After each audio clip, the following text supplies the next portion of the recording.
अब मेरा अंतिम समय निकट आ रहा है।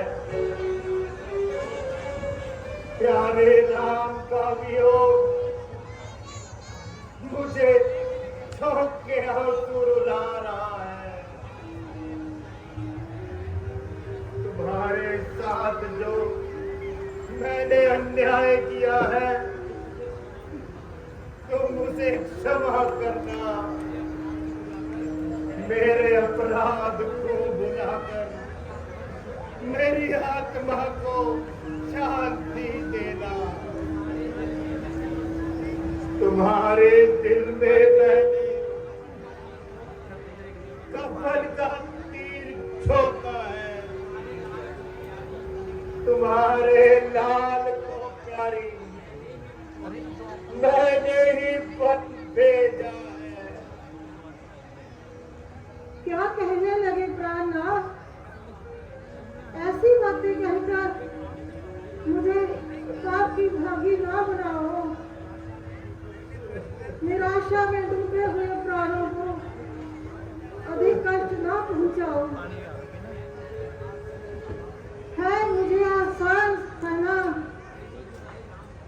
सह लेनी जुदाई राम की, पर तुम्हारे बिन कोई सूरत नहीं आराम की। जीवन खिंच गया नैनों में, नयन द्वार पर लगे हुए। मंत्री सुमंत आता होगा इस इंतजार में लगे हुए।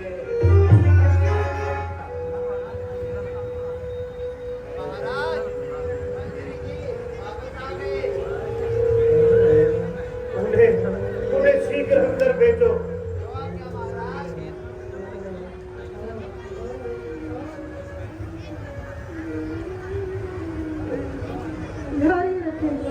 धैर्य रखेगा ना।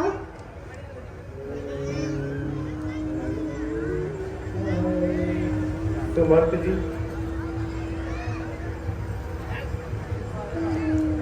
घुस आया, चोरों की तरह नगर में घुस आया।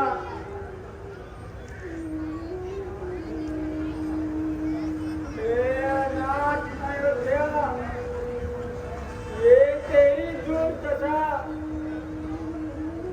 कभी बाजार और घर बार सब सुने ही सुने हैं। अटारी महल और दरबार सब सुने ही सुने हैं।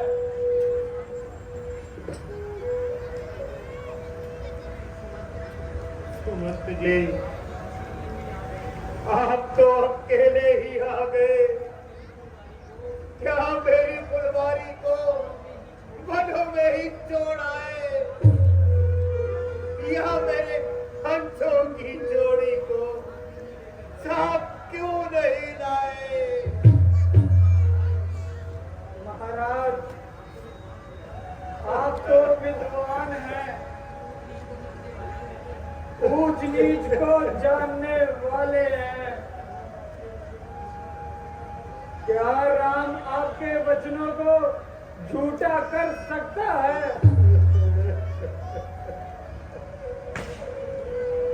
मैंने हर पल जोर लगाया, लेकिन उनके धैर्य में जरा भी फर्क नहीं आया।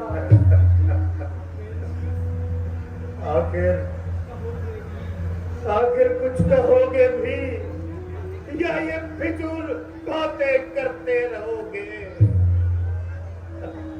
महाराज, पहला पड़ाव तप्ता नदी के किनारे पर हुआ। वहां से अयोध्या वासियों को लौटाया गया। उसी किनारे पर उन्होंने वृक्ष के दूसरे अपनी जटाएं बांधी। ये दृश्य देखा ना गया।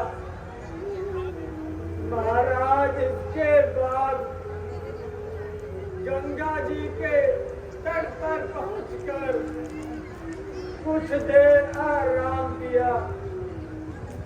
फिर जानकी सहित दोनों भाई मुझे बेहोश छोड़कर चले गए।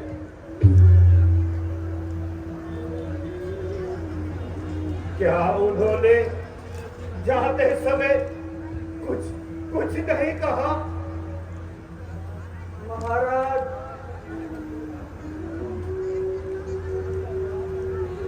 राम का स्वभाव पहले जैसे ही गंभीर था।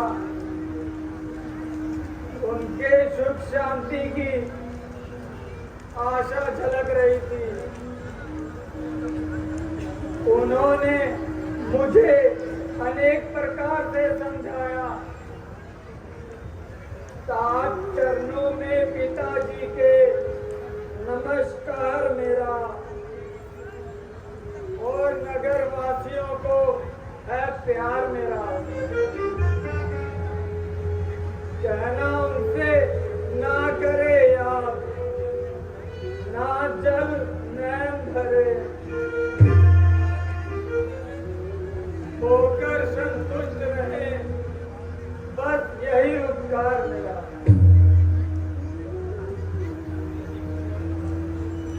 सुमंत जी, यदि कुछ और कहा हो तो वह भी बता दीजिए।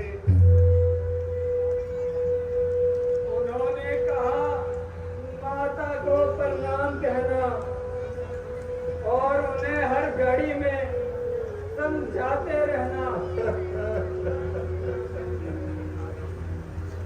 प्यारे सुमन, उन्होंने भरत को याद नहीं किया? किया था महाराज, और उनके नाम पर एक संदेश दिया कि आनंद से राज करे और हमारी ओर से कोई चिंता ना करें। और मेरे लक्ष्मण का क्या हाल था? लक्ष्मण जी को कुछ क्रोध था। वह कहते जिस राज्य में न्याय नहीं, वहां लौटकर वह नहीं आएंगे। बेटा लक्ष्मण नहीं।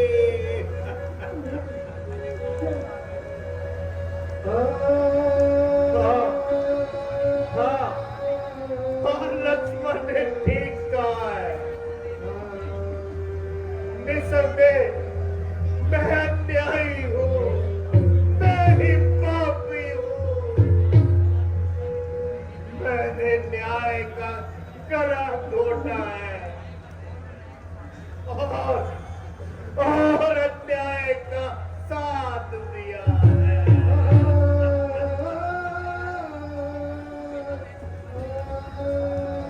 परंतु बेटा, मैं इस समय मरने जा रहा हूं।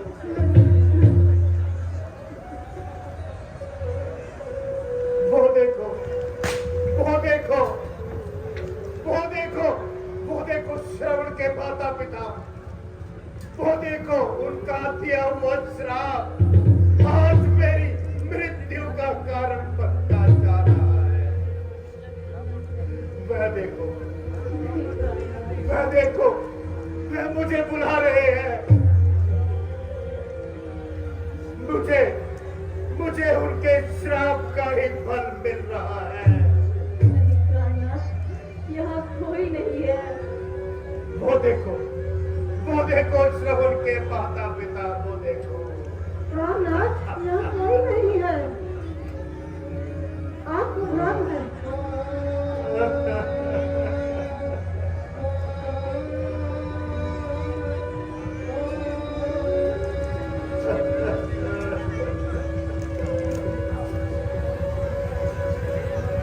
सुमंत जी, कुछ बेटी सीता के भी हाल सुनाओ। वह राम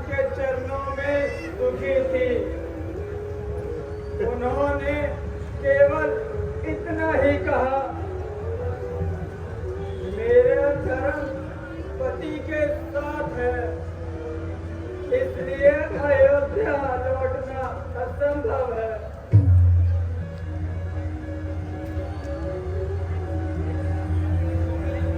बस वर्षों की लीला अब समाप्त हो रही है। सभा के दशरथ की आत्मा लोक यात्रा के लिए सावधान हो रही है। प्राणनाथ, धैर्य धरो, हमारी भगवान है, और विधाता की गति महान है। हाँ प्रिय, तुम सत्य कहती हो। निसंदेह बहुत ही बलवान है। मैं देखो मेरे राम, मैं देखो मेरे राम, मैं देखो मेरे राम, मैं देखो कोई नहीं है प्राणनाथ, कोई नहीं है, कोई नहीं है प्राणनाथ, यहाँ कोई नहीं है। आप धैर्य धरिए।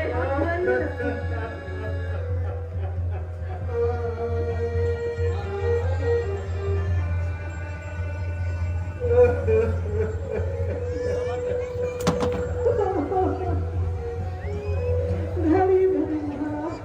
मेरे राम, मेरे राम।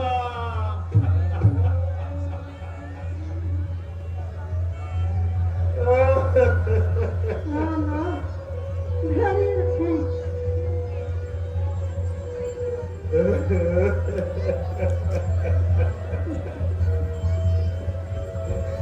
मेरे राम।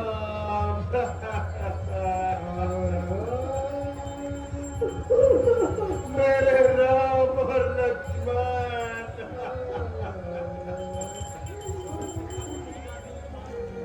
तपसी का दिन था।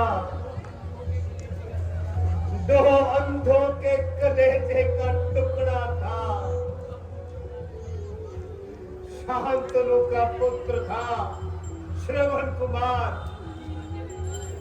जो नदी पर जल लेने आया था। मुझे बाद में ज्ञात हुआ मैंने किस पर तीर चला दिया और आत्मा में पश्चाताप का वज्र तोड़ दिया। अंत में उसके माता पिता ने यह श्राप दिया था। दशरथ, जिस प्रकार हम संतान के विरह में तड़प रहे हैं, उसी प्रकार तू भी अपनी औलाद के विषय में तड़पेगा और हमारी तरह ही तड़प तड़प कर अपने प्राण त्याग देगा।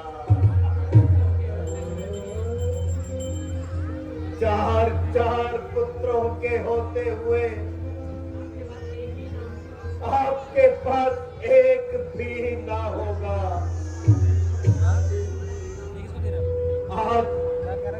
आज उनका श्राप पूर्ण होने जा रहा है।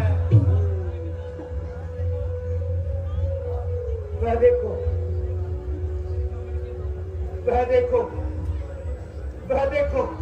यम के दूत आ रहे हैं। वह देखो मुझे लेने के लिए आ रहे हैं। हाय राम, हाय राम। मुझे क्षमा करना मेरे राम, मुझे क्षमा करना। हे जगत नंदिनी, मुझे क्षमा करना। वह देखो मुझे लेने आ गए। वह देखो मुझे लेने आ गए। वह देखो